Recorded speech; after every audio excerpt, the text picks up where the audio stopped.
Manchester United are back to square one after being consigned to a 12th Premier League defeat against Tottenham on Sunday. The Red Devils lost 1-0 after James Maddison's first half tap-in, which means Ruben Amorim has now overseen 8 defeats since he replaced Erik ten Hag in October. After dropping to 15th in the Premier League, United's turbulent season has continued as Amorim switches his attentions to a trip to Everton on Saturday. As the fallout from United's latest defeat continues, Mirror Football has broken down the biggest news and rumours coming out of Old Trafford after watching Manchester United fire a blank for a second Premier League game in a row. Former United striker Teddy Sheringham believes struggling stars Rasmus Højlund and Joshua Zirkzee need help.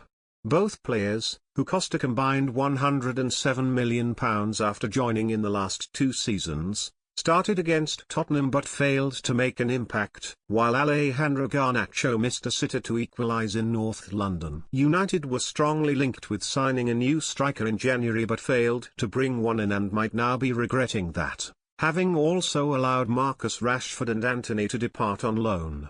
With the team struggling for goals up front, Sheringham, who scored 46 goals in 153 outings for United and won the Champions League, believes Ruben Amorim's forwards could benefit from learning from club legend Cristiano Ronaldo after the Al Nassr star offered to coach Kylian Mbappe. It's interesting that he says that he would be the perfect coach for Mbappe, because obviously he turned from a flimsy tricky little winger to a phenomenal goal scorer, Sheringham told Finaria.it. He scores all sorts of goals. Right foot, left foot, long range, short range, angles, free kicks, headers. So starting out, if you'd have said 23 years ago that you'll have that amount of goals, he'd have thought you were joking because he was a winger. Then he realized he could score goals, and he adapted his game to score even more. Mbappe's not really a centre forward, is he? He doesn't stand up there like Michael Owen or Robbie Fowler, poaching goals. He plays on the left wing and cuts in, bit like Thierry Henry. He scores his goals like that. Phenomenal players. So perhaps he could teach Mbappe something, but I'm sure he'd want to be standing on the touchline. As a striker coach like I was, I bet he wouldn't do it for the money that I got at West Ham. He could probably teach the boys at Manchester United a thing or two as well. It was inevitable that there would be a pile on from pundits after United were beaten yet again this season. Gary Neville has already claimed Ruben Amorim's tactics wouldn't be seen in an under-9s game, and now Jamie Redknapp has given a gloomy outlook for the Red Devils. Amorim has tried to implement a very specific style of play with a 3-4-3 system since arriving in October, but his players look like they are battling to adapt to his methods after some dismal displays so far. And while some have tipped United to be a success under Amorim once the players fully understand their roles, Redknapp feels it could be a long time before the team can arrest their current slump, and can even see their current woes continuing for another 18 months. For what it's worth on Amorim, I like him, he told Sky Sports.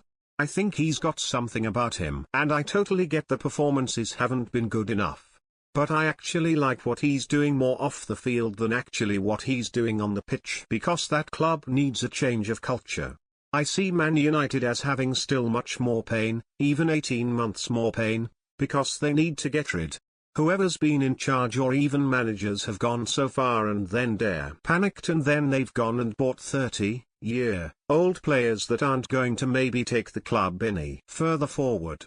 I think now they have to take their time. They're trying to get Jermaine Defoe mentioned getting best in class people like Jason Wilcox. They've got the guy from Manchester City, the CEO there. They're trying to do things slowly, and I think that's how they have to do it.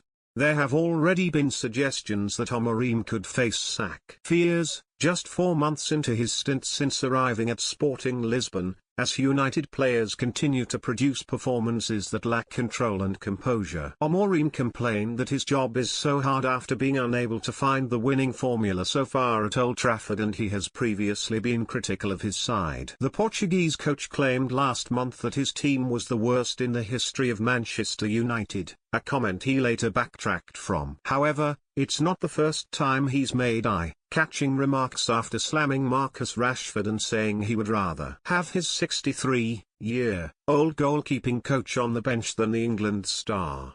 And pundit Micah Richards believes Amorim's comments in the media have given himself a much harder task, claiming he doesn't understand what he is doing after creating negative headlines in the press. Speaking on the Rest is Football podcast, he said, when he said this is the worst team in United history, whatever quotes he wants to use, what he doesn't understand is that's a headline every single week.